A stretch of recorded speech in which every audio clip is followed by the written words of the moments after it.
안녕하세요. 저는 20대 여성입니다. 저는 고아예요. 부모님이 안 계십니다. 그렇다고 해서 어려서부터 보육원에서 자란 것도 아닙니다. 알코올 중독자 아빠를 피해 세상으로 홀로 뛰쳐나왔고 그 아빠도 그렇게 인생을 사시다가 세상을 등지게 되셨습니다. 저는 그렇게 세상 속에 혼자가 되었죠. 세상을 혼자 사는 것은 참 고되고 힘든 일이었습니다. 체력, 경력, 하나 남들보다 잘하는 것도 없던 제가 좋은 직장을 구하는 것도 쉬운 일이 아니었으니까 그렇게 눈 딱 감고 몸으로 일해볼까 하는 생각을 안 해본 것도 아닙니다. 적어도 제가 아는 가장 큰 돈을 버는 방법이었으니까요. 하지만 언제나 그런 인생의 끝은 좋지 못했던 걸로 기억하기에 저는 인내하고 인내하며 바른 삶을 살기 위해 노력해왔습니다. 편의점 알바, PC방 알바, 주유소 알바 등등 남들이 잘 안 하는 일만 찾아다니며 말 그대로 생계를 유지해갔습니다. 작은 월세방에 전기 수도세 아끼기 위해서 밤에는 항상 PC방 알바를 했던 것 같아요. 춥던 덥던 집에 안 있어도 되니까요.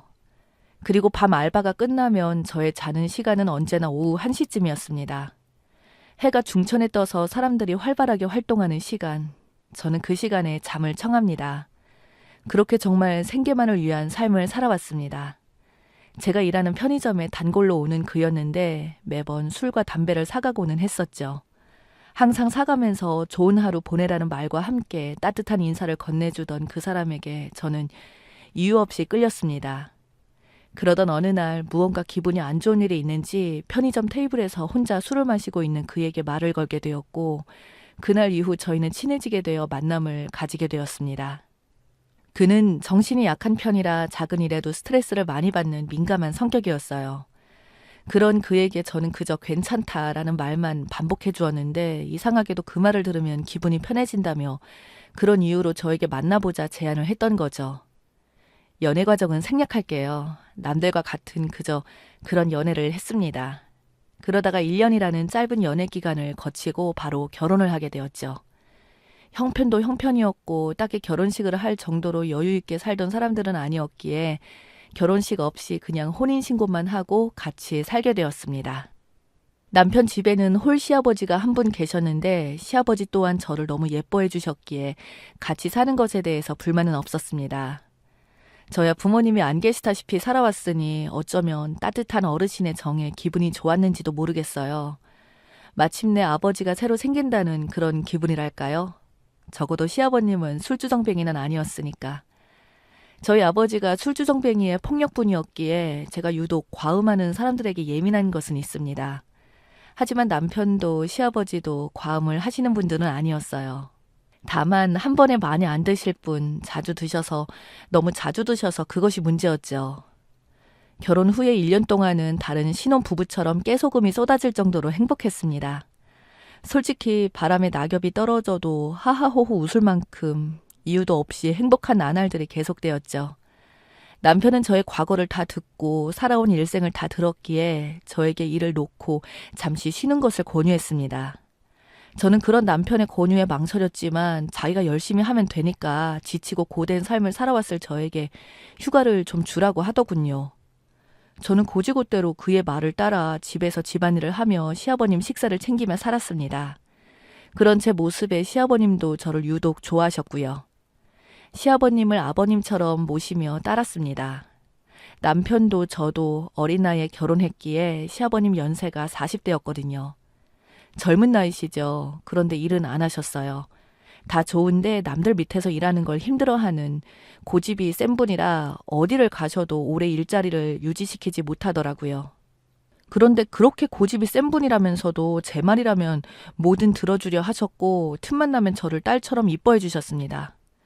오히려 부담스러울 정도로 예뻐해 주시다 보니까 불편했던 적이 있을 정도로요. 그렇게 잘 지내고 있던 중 그와 지내면서 한 가지 아쉬운 점이 생겼어요. 바로 술, 담배. 이제는 그냥 둘 수가 없겠더라고요. 건강 문제로 사실 편의점에 사러 오던 술, 담배로 인해 맺어진 이 사람과의 인연이었기에 웬만하면 잔소리하고 싶지 않고 알아서 잘 조절하겠지 믿어준 것이었는데 이것만큼은 잘 안 되더라고요.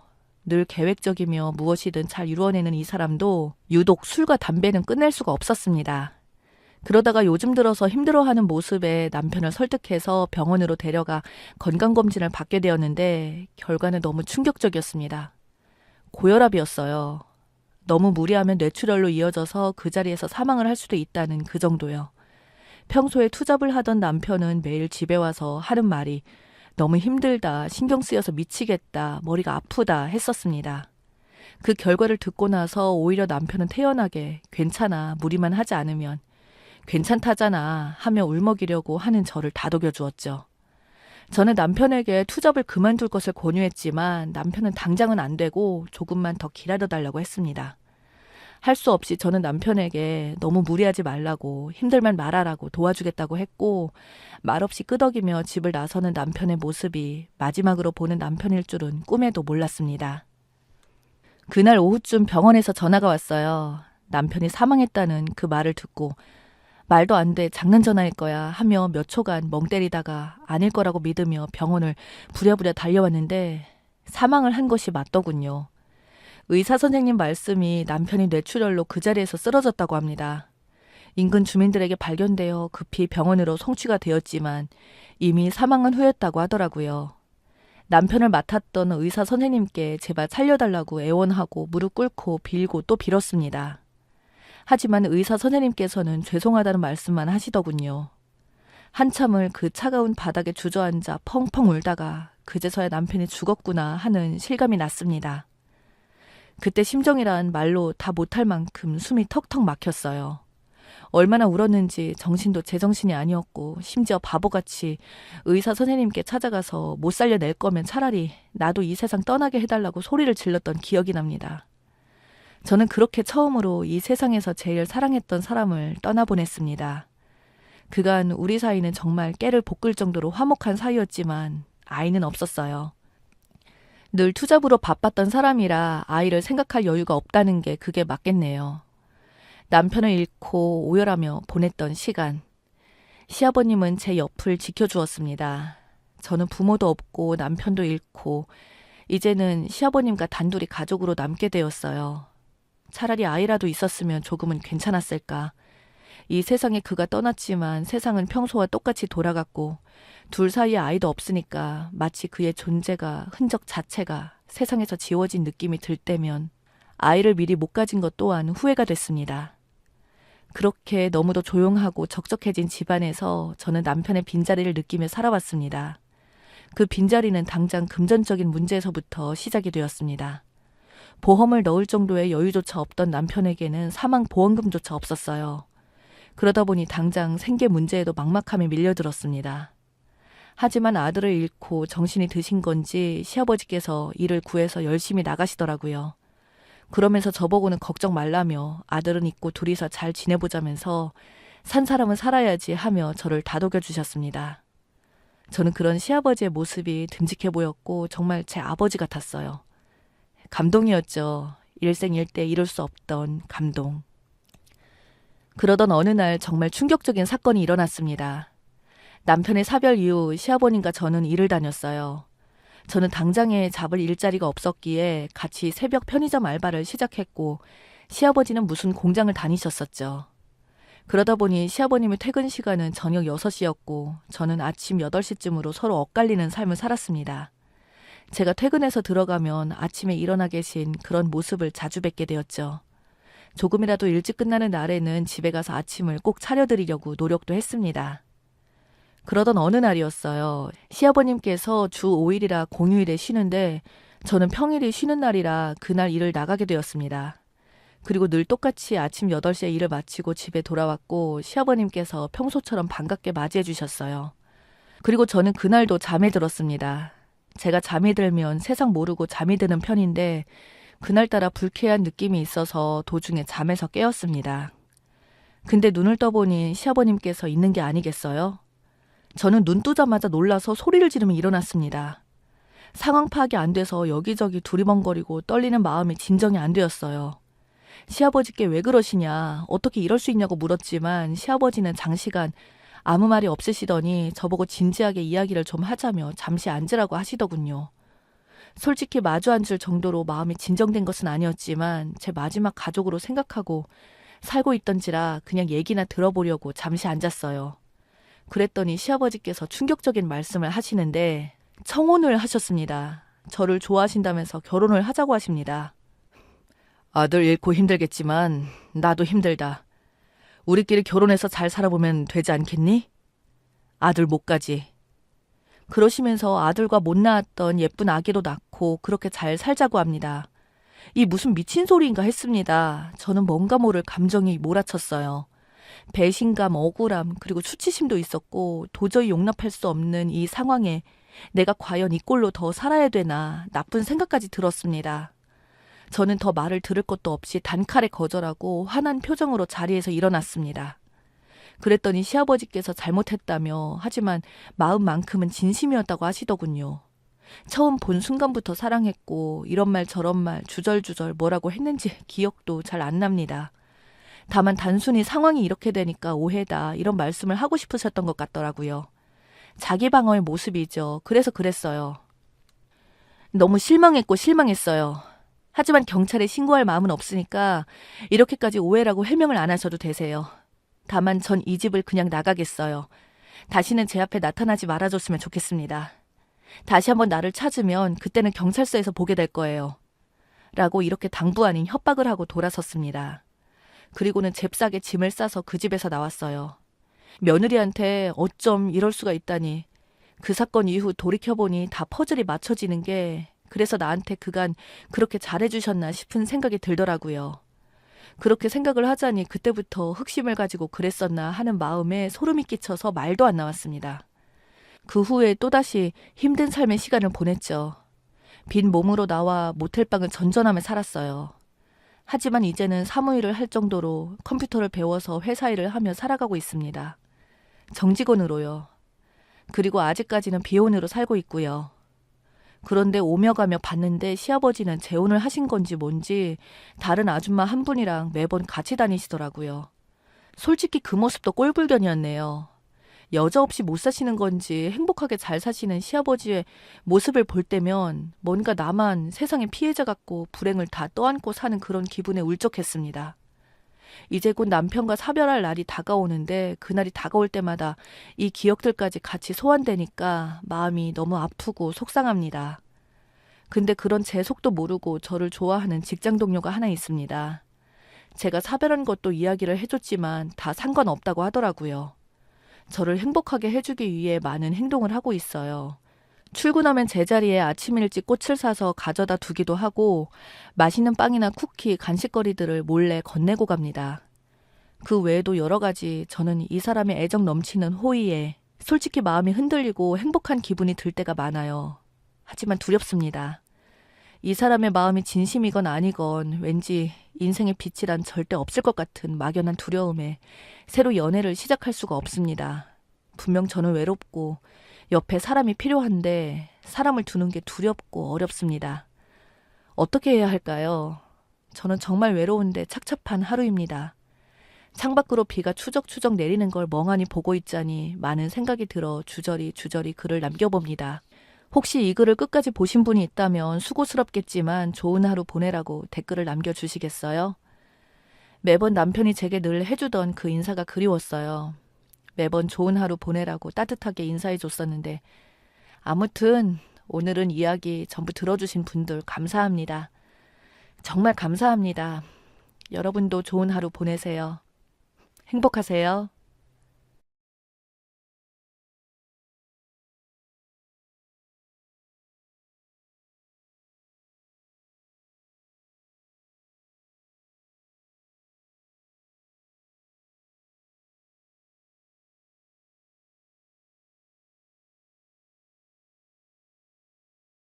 왜? 옛말에 그런 말이 있잖아요.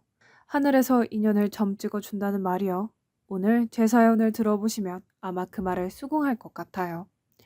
낙엽은 지지만 언젠가는 다시 싹이 나듯이 우리들의 앞날에도 항상 싹이 트겠죠. 이 사연을 보내는 이유는 한 분 한 분에게 잘했다는 말 한마디를 듣고 싶어서입니다.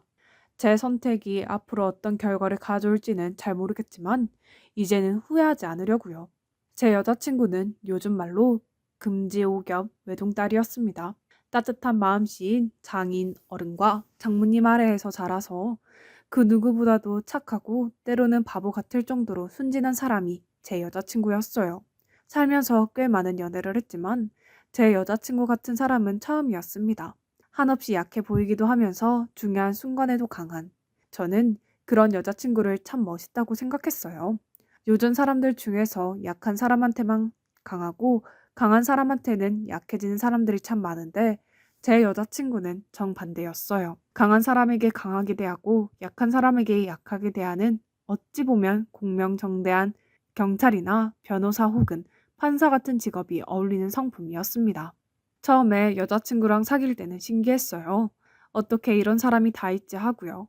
그런데 언젠가 장모님과 장인어른께 인사를 드리러 갔을 때 저는 알게 되었습니다. 여자친구가 장모님과 장인어른을 꼭 닮았다는 것을요. 그 당시에는 결혼 허락 받으러 간 것도 아니고 그저 여자친구에게 제 존재를 들은 장모님과 장인어른이 남자친구 한번 데려와 보라고 하는 말에 얼떨결에 찾아뵙게 된 것이었어요. 물론 먼저 초대해 주셨다고는 하더라도 사실 예비 사이 같은 것도 아니고 단순히 딸 남자친구인데 그렇게까지 극진히 대접할 필요는 없잖아요.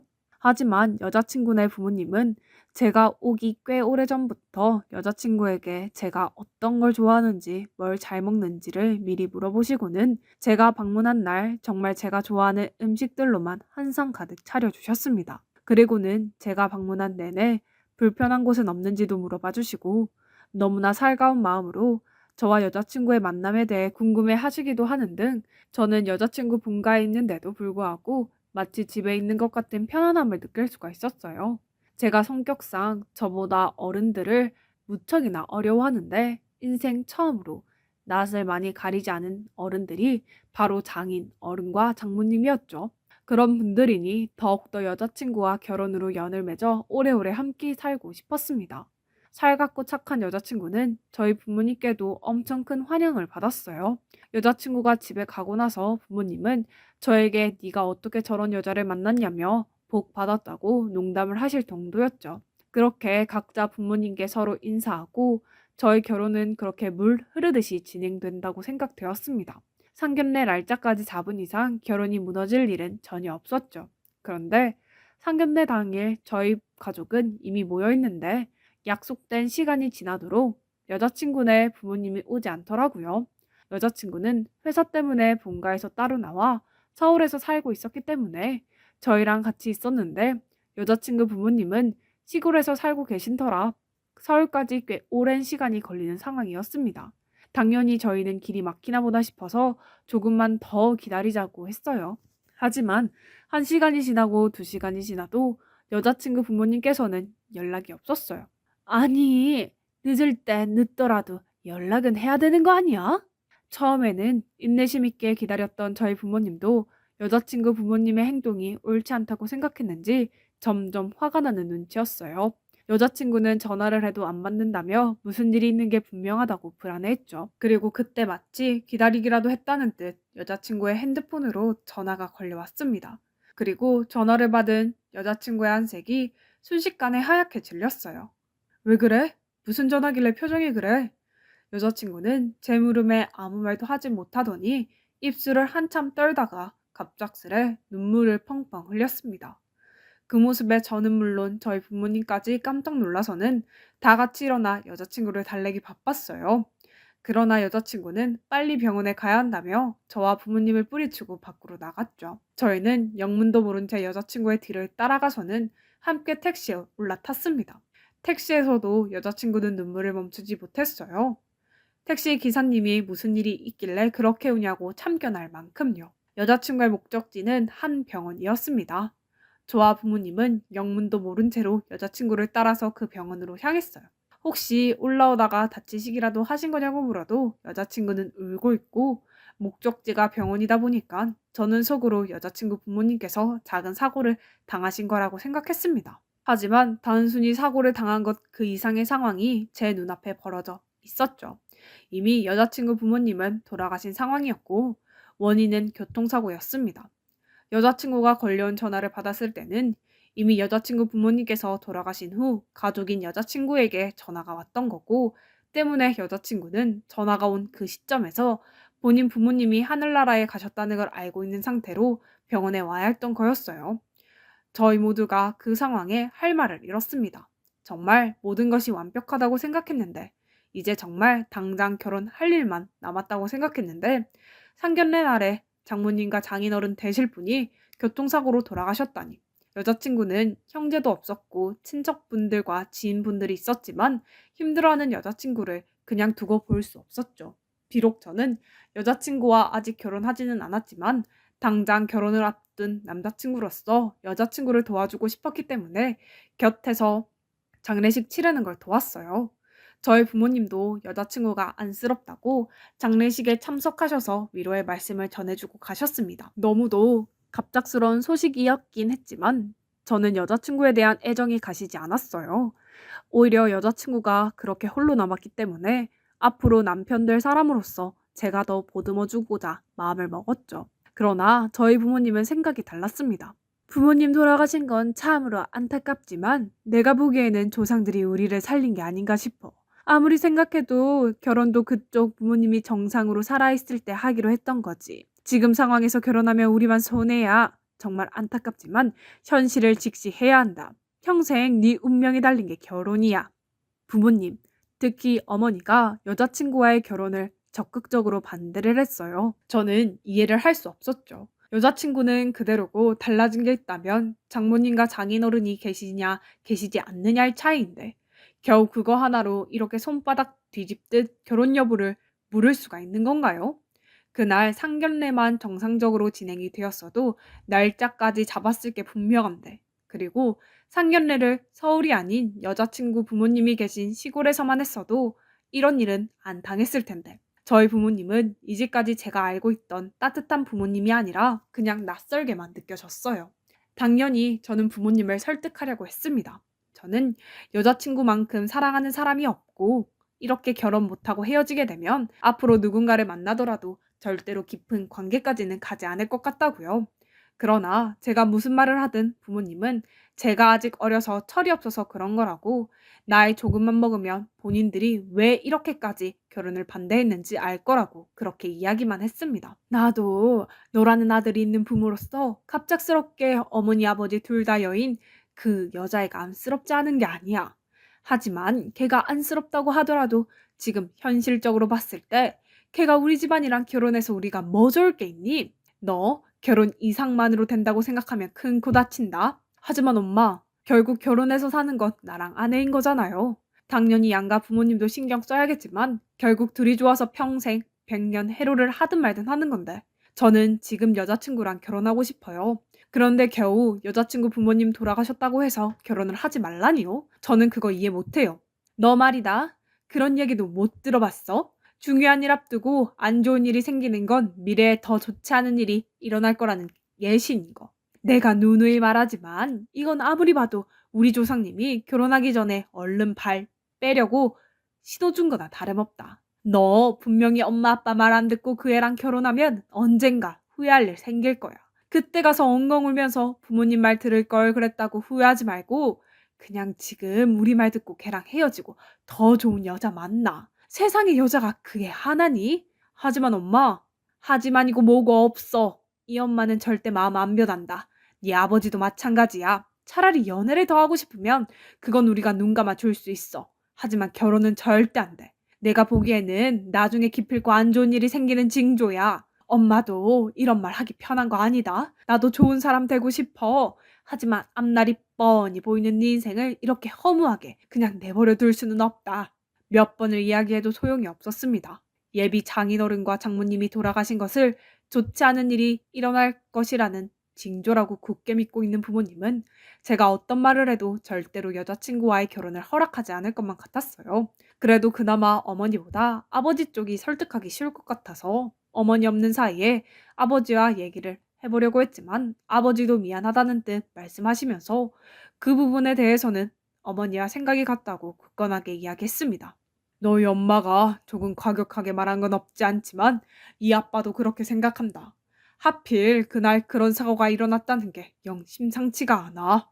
아무리 미신이라고는 하지만 괜히 무시하고 나중에 큰일 겪는 것보다는 미리 예방하는 차원에서 신경 쓰는 게 좋지 않겠니? 아빠도 그런 미신을 믿으세요? 저는 그런 거 안 믿어요. 사고는 그냥 사고일 뿐이고 제 여자친구는 그저 안타까운 우연으로 인해서 부모님을 잃은 게 전부예요. 그런데 그게 어떻게 제가 여자친구랑 결혼했을 때 안 좋은 일이 생길 수 있다고 확신하듯이 받아들여지는 건데요. 그래, 너도 지금 당장은 네 여자친구가 너무 좋고 사랑하니까 받아들이기 힘들 수가 있다. 하지만 아빠도 결국에는 엄마랑 같은 생각이야. 첫 단추부터 어긋난 관계를 굳이 바로잡을 필요는 없다. 너는 젊고 지금 그 여자만큼 사랑할 수 있는 다른 사람을 만날 수 있을 거야. 그러니 마음 정리해라. 우리도 너보고 당장 헤어지라고는 안 해. 엄마도 그랬잖아. 연애는 해도 괜찮다고.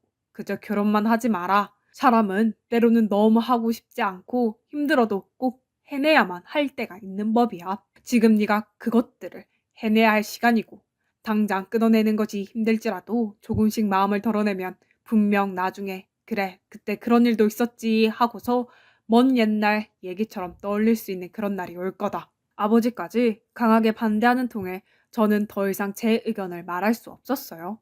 여자친구 얼굴을 보기에도 너무 미안하더라고요.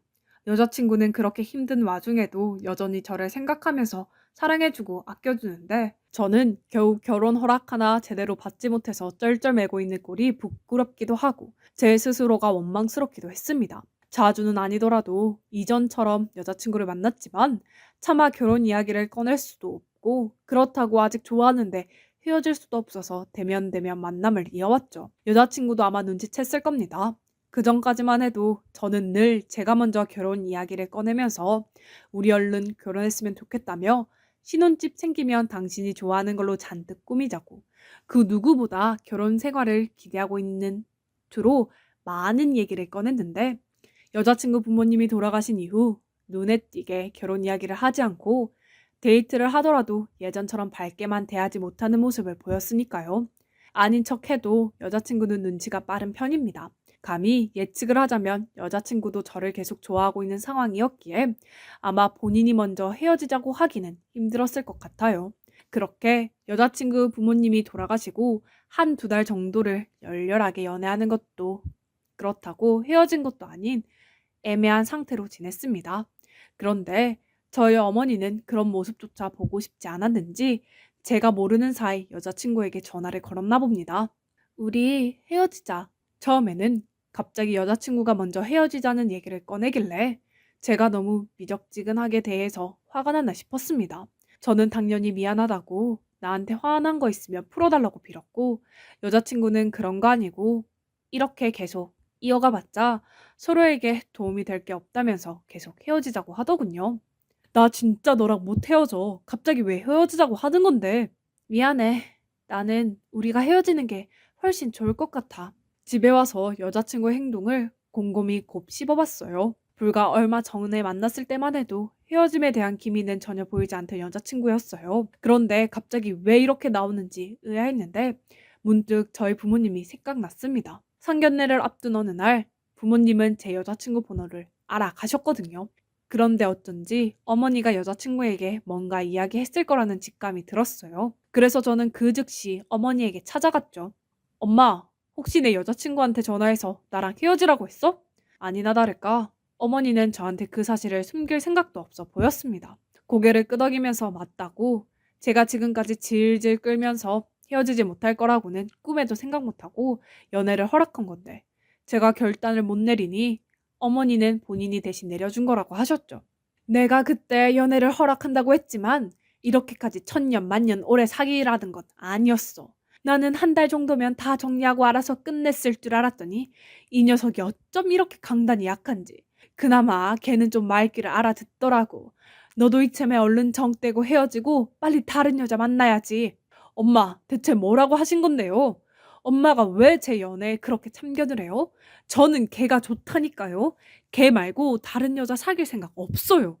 너는 애가 어쩜 그렇게 미련하니? 이 세상에 여자가 걔 하나인 것 같아? 걔보다 훨씬 나은 애들이 얼마나 많은데 이렇게 된 거 보면 너랑 그 애는 인연이 아니야. 내가 걔한테도 이렇게 설명했더니 걔가 알겠다고 자기가 잘 얘기하겠다고 그러더라. 너만 헤어지고 싶지 않다고 해서 욕심낼 일이 아니야. 엄마랑 아빠가 우리 좋으라고 이러는 거야. 너 좋으라고 그러는 거지. 제가 아무리 마음을 굳게 먹어도 부모님이 더 강경하게 나오는 입장에서 아무런 힘도 없는 제가 할 게 없었어요. 게다가 이미 한 차례 저희 어머니에게 전화를 받은 여자친구도 헤어지는 게 맞다고 이대로 쭉 관계를 이어가 봤자 아무것도 좋을 게 없다고 이야기를 하니 저 역시 조금씩 힘이 풀려갔죠. 물론 저는 어떻게든 이 관계를 유지하고 싶었습니다. 안 그래도 부모님을 잃고 힘들어하는 여자친구에게 저희 부모님은 저까지 뺏어가려고 했으니까요. 그러나 여자친구는 점점 제 전화도 받지 않고 아무리 문자를 보내도 답을 하지 않았습니다. 여자친구까지 저와 헤어지는 쪽으로 마음을 기울이니 저라고 해도 별 도리는 없었어요. 바보 같은 모습이지만 저는 시간이 갈수록 여자친구와 헤어져야 하는 상황을 마음속으로 조금씩 받아들일 수밖에 없었죠. 그러던 어느 날이었습니다. 여자친구가 제 연락을 받지 않은 지 2주 정도 되던 때라고 기억해요. 여자친구가 계속 사귀는 것을 포기해 가고 있긴 했지만 아직은 여자친구를 사랑하는 마음이 있었기에 제가 할 수 있는 일을 더 해보려고 조금씩이나마 노력을 하고 있었습니다. 그날 잠이 들었는데 돌아가신 장인어른이 꿈속에 나왔어요. 꿈속의 배경은 제가 여자친구네 집으로 혼자 인사를 갔을 때 모습이었습니다. 당시 현실을 똑같이 반영한 꿈은 너무 생생해서 저는 그 꿈을 현실로 착각할 정도였어요. 여자친구의 손을 잡고 여자친구네 집에 도착하자 예비 장모님과 장인어른이 버선발로 나와서는 저를 반겨주셨습니다. 그리고는 마당에서 키웠던 닭까지 잡아서 백숙을 끓여주시고 우리 딸 챙겨줘서 너무 고맙다고 그렇게 계속 인사를 하셨어요. 꿈속에서는 그때와 그대로 아니라고 제가 오히려 따님 만나서 많이 행복하다고 이야기를 하며 제 손을 잡은 장인어른의 손을 마주 잡았습니다. 그러다가 장면이 전환되어 여자친구와 장모님은 다른 곳으로 향하고 거실에서 저와 장인어른만 남아 있었어요. 장인어른은 TV를 보고 있는 저를 부른 뒤 우리가 배운 것도 없고 가진 것도 없어서 많이 부족하겠지만 정말 미진이만큼은 사랑 잔뜩 주면서 키웠어. 우리 딸 잘 부탁하네. 정말로 잘 부탁하네. 라며 눈물을 흘리셨어요. 저는 그런 장인어른의 얼굴을 보고 당황했는데 그 순간 꿈에서 깼어요. 깨고 나서도 이게 꿈인지 생시인지 몰라서 한참을 멍하니 있었습니다. 그리고 참 신기하게도 꿈을 꾸기 전에는 제 마음속에서 조금씩 여자친구와의 관계를 놓아가는 기분이었는데 꿈을 꾸고 나니까 언제 그랬냐는 듯이 여자친구와 절대로 헤어질 수 없겠다는 생각이 강해졌어요. 그리고 부모님의 강요에 마음이 약해진 여자친구의 행동으로 서서히 전염된 듯 여자친구와 헤어지려는 쪽으로 마음을 먹었던 제 스스로가 너무나 부끄러웠어요. 비록 저에게 그렇게 잘 해주셨던 장모님과 장인어른은 계시지 않았지만 저에게는 여전히 여자친구가 곁에 있었습니다. 그리고 여자친구도 비록 저와 헤어지자고는 했지만 그것이 여자친구의 본심이 아닐 거라고 생각했습니다. 여자친구는 저희 어머니에게 전화를 받기 전까지는 단 한 번도 헤어짐에 대해서 언급한 적이 없었거든요. 결국 저는 그 꿈을 꾼 날 어머니와 아버지 몰래 일어나서는 여자친구의 자취방으로 향했습니다. 물론 미리 연락도 했어요. 아무리 생각해도 난 너랑 못 헤어지겠어. 지금 너 사는 곳으로 갈게. 우리 만나서 이야기하자. 나랑 이야기해보고 그래도 정 나랑 헤어져야 할 것 같으면 그때 이야기해. 그때는 나도 쿨하게 받아들일게. 다행히 여자친구가 깨어 있었기에 저는 이른 새벽에 무사히 여자친구가 사는 집에 들어갈 수 있었습니다. 그리고 저희는 무척이나 깊은 이야기를 나누었어요. 저는 단도직입적으로 말했습니다. 나 아무리 생각해도 너랑 못 헤어져. 그리고 나 잘 때 꿈에서 장인어른이 나오셨어. 너 잘 부탁한다고 우시더라. 아빠가 나왔다고? 응, 사실이야. 네 마음 돌리려고 거짓말하는 거 아니야. 천국에 가신 장인어른의 마지막 부탁 같아. 나는 이 부탁을 꼭 들어드리기 위해서라도 평생 너를 지켜줄 거야. 오빠, 근데 어머님, 아버님이 반대하시잖아. 그건 내가 알아서 할 거야. 이번에 부모님한테 많이 실망했어. 지금 당장이라도 부모님과 인연 끊을 수도 있어. 그래도 언젠가는 허락해 주시겠지. 제 말에 흔들리는 듯 했어요. 저를 생각하면 본인과 헤어지는 게 맞겠지만 여자친구도 저와 계속해서 연애를 했고 더 나아가 결혼까지 하고 싶은 마음이 있었기 때문에 제가 전보다 더 강하게 나오니 여자친구 입장에서도 그전처럼 계속해서 헤어지자고만 얘기할 수는 없는 상황이었죠. 결론적으로 저는 부모님과 어느 정도 인연을 끊은 상황입니다. 왜냐하면 그날 새벽 여자친구랑 둘이서 많은 이야기를 나눈 다음 저는 부모님의 연락도 하나도 받지 않고 다음날 저희끼리만 혼인신고를 올렸거든요. 비록 사정상 결혼식을 할 수는 없었지만 이미 법적으로 부부가 된 상황입니다. 그리고 혼인신고를 한 뒤 부모님에게 통보를 했어요. 저 여자친구랑 이미 혼인신고 접수했어요. 이제 우리 법적으로 엄연히 부부고 아무리 아버지랑 어머니가 저희 결혼 반대한다고 해도 이제 물을 수 없어요. 어머니는 난리가 났습니다. 혼인 무효 소송도 있다며 지금이라도 빨리 헤어지고 나중에 가서 괜히 후회하지 말라고. 어머니는 어떻게든 저를 설득하려고 했지만 저는 요지부동이었습니다. 그날 평생 들어본 적 없던 욕을 어머니에게 먹었습니다. 저보고 멍청하다느니 미련하다느니 기껏 자기 살 길 열어줬더니 자기가 발로 걷어찼다면서 부모 없는 여자가 뭐가 그리 좋다고 자기 낳아준 엄마 아빠까지 버리냐며 불효자라는 이야기도 들었죠. 저는 오히려 그 말에 부모님과 인연을 끊는 것을 더 확고하게 마음을 먹을 수 있었습니다. 여자친구에게 도대체 무슨 잘못이 있나요? 장모님과 장인어른이 돌아가신 게 여자친구 탓입니까? 여자친구는 이 상황에서 온전히 피해자인데 그런 피해자를 부모님이 미신 하나 때문에 마치 내 인생 망치러 온 가해자인 양 대하고 있는 거잖아요. 어머니랑 아버지가 제 아내 인정 못하시면 저도 더 이상 연락 못 드려요. 죄송합니다. 잘 지내세요. 그 이후로 부모님께 계속 연락이 오고 메시지로 지금이라도 늦지 않았으니 돌아오라고 하시는데 그 연락조차 받기 싫어서 이제는 아예 핸드폰 번호도 바꿔버렸습니다. 그리고 1년째 아무도 모르게 아내와 단둘이서만 살고 있어요. 명절 때 그리고 부모님 생신이 되면 어머니도 아버지도 얼굴 한번 보고 싶기도 하지만 아마 앞으로도 부모님을 볼 일은 없을 거예요. 그러나 후회하지는 않습니다. 저에게는 제가 사랑하는 아내가 함께 있으니까요.